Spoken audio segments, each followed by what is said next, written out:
বর্ধমান 2 নম্বর block Trinamool কংগ্রেসের পক্ষ থেকে বিক্ষোভ কর্মসূচি। কলকাতার সল্টলেকের আইপ্যাক অফিসে ইডির হানার বিরুদ্ধে গর্জে উঠেছেন রাজ্যের মুখ্যমন্ত্রী মমতা বন্দ্যোপাধ্যায়। মুখ্যমন্ত্রীর নির্দেশে গোটা রাজ্যের সমস্ত ব্লকে প্রতিবাদ মিছিল করা হচ্ছে। এদিন বর্ধমান 2 নম্বর ব্লকের পক্ষ থেকে বৈকুণ্ঠপুর 1 নম্বর অঞ্চলে শরণ্যা মোড়ে 19 নম্বর জাতীয় রাজ্য সড়ক অবরোধ করে বিক্ষোভ দেখায় তৃণমূল কংগ্রেসের কর্মী সমর্থকরা।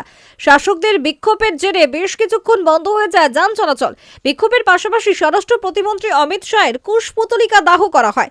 এই দিনের এই কর্মসূচিতে উপস্থিত ছিলেন বর্ধমান 2 নম্বর ব্লকের সভাপতি পরমেশ্বর কোনার, পঞ্চায়েত সমিতির সহ সভাপতি দেবদীপ রায়, যুব সভাপতি সৌভিক পান, বৈকুণ্ঠপুর 1 নম্বর অঞ্চলের অঞ্চল সভাপতি আজাদ রহমান সহ অঞ্চল সভাপতি এবং অন্যান্য নেতৃবৃন্দ। বর্ধমান থেকে সঞ্জিত কুরির সাথে সৌমেন দাসের রিপোর্ট, বর্ধমান পত্রিকা ডিজিটাল। আমরা জানেন এসআরআই চলছে, কয়েক মাস ধরে এসআরআই চলছে। এসআরআইদের নিয়ে এখন ওদের ভারতবর্ষে মোদী সরকার দেখছে পশ্চিমবাংলা এটা বিহার নয়, পশ্চিমবাংলা থেকে যেটা আমাদের খুব সম্ভব নয়।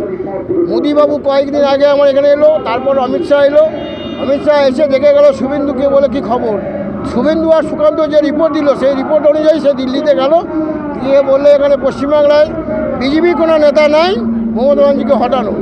সাধারণ মানুষের রায় দেখে যেভাবে ওরা করে গেছে তার জন্য দেখতে হবে আমাদের আইপ্যাকের যে কর্ণধার প্রতীক জৈনের অফিস এবং ওর অফিস থেকে বাড়ি সমস্তটা ঘেরাও করতে হবে, নথিগুলো চুরি করতে হবে, তারাই ওরা জিতে যাবে।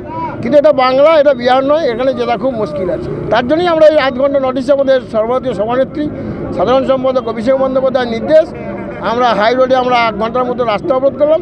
এই রাস্তা অবরোধ করে সাধারণ মানুষকে বোঝালাম এবং মোদির পদত্যাগ এবং অমিত শাহের পদত্যাগ, গণেশ কুমারের পদত্যাগ, শুভেন্দু অধিকারীর পদত্যাগ চাই, এই বার্তা আমরা দিলাম।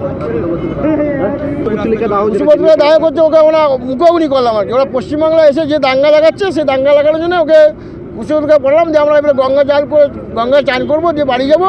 26শে বিধানসভা মমতা ব্যানার্জিকে 250 সিট নিয়ে আসনে বসাবো।